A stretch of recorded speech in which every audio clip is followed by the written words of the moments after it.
let's hear from Samuel Tete, who's a metallurgical engineer, joining us now. Thank you, sir, for your time.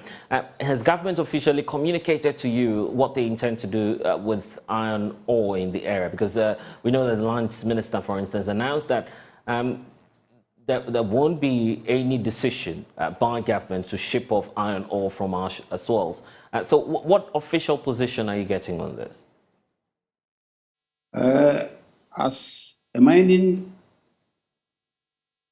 professional, I was given my thoughts on the effects of iron mining on the Santrokofi, Akpafu, Lolobi, Bori area. We've read in the news that the Geological Survey Department has given out ore blocks for certain companies to do exploration to define the resource into reserves that will be mined.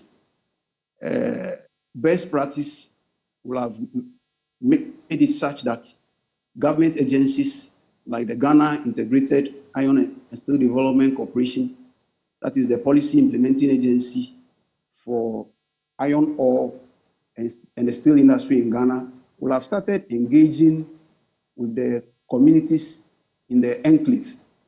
But over the past 2 years, when the news came up, they only keep hearing the news that some companies have started bringing containers ostensibly to set up exploration camps in their community. And you will admit with me that it is only the OT region and the Volta region where mining of any sort, whether legal or illegal, is taking place. And we all know the effects of mining on the environment. As a professional, I know the economic benefits mining will bring to our country: taxes, direct employment, royalties, and the fact that iron and steel has become one of the movers of industrialization. There is no building that can be put up without the input of a steel rod, which will come from the iron that will be mined. But as a professional, I am looking at it from the fact that aside the benefits that will go to the investors, to the government, in terms of taxes and royalties, and to the other stakeholders, what is it that the community will be affected with? Are you suggesting that, there's some form of iron ore mining taking place already in the area? You know, before mining starts, exploration must be done. There could be geological data telling you that a certain type of a mineral can be found somewhere. But you know, the value chain of mining starts from exploration. And it is not in a forest area away from human settlement. The communities live attached to the mountains. Interestingly, if you go to the Akpafu community, there are communities on top of the hills. So ideally, at the start of exploration, which has in effect started because the community members have started seeing drones around, ostensibly doing reconnaissance exploration, that is airborne exploration. By now, they should start engaging with them, because if they don't have the government agencies, the technical persons know-how, they begin to feed on hearsay. For my case, I'm a mining professional. I've shared my thoughts with them. But what is the government doing to allay their fears? Because the community along the enclave is a purely agrarian community. They are mostly into farming.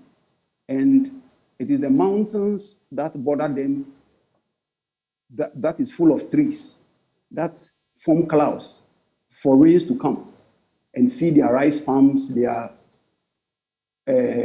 other staples like cocoa farming that they engage in. So their fears lie along that line, so that they will not be there for anybody to come and tell them that, no, from tomorrow we are resettling you. They know next to nothing about that. Okay, so as a community, and I saw you in the video there indicating that you all want a common position on what's going on. What common position are you arriving at this point? The common position, I think, that must be undertaken is that the ministry that develops policy, that is the Ministry of Lands, for Forestry and Mines, plus its policy implementation arm, that is the Ghana Integrated Iron and Steel Development Corporation, as a matter of agency, begin to engage with the communities in the Oti region where certain information about iron ore deposits exist. Because they must begin to know how, one, they will benefit if the mining will take place. Two, what effect will it have on them? Because for now, they're reading in the news about what even legal mining, the effect on communities in the mining areas of Ghana is doing to them. So, and they are so much attached to their farming. They need to know what effect will it begin to have on their farming, their sources of drinking water, their farmlands for agriculture, in the event that they will be relocated. All those things must begin to happen in advance, because ultimately, no matter the licenses any investor has, whether reconnaissance, how do you call it, exploration, the mining leases, the citizens of the lands hold the final ultimate social license that will permit them to either go into, to allow outsiders to come and mine on their lands. That is where they are coming from. Okay, and you are an expert as well, so you're able to tell us about the possible dangers to the community if we go about doing this on a large scale. What are the potential dangers of going ahead to do this iron ore exploration or mining on a large scale within this community? If you perchance visit Hawkway driving through Central Kofi to Jahasikan, we have a tall mountain range there where most of the rainfall that comes along from Jahasikan area to Bori to Central Kofi to Akpafu to Hawkway, across the mountains to the Lolobi liquid traditional area.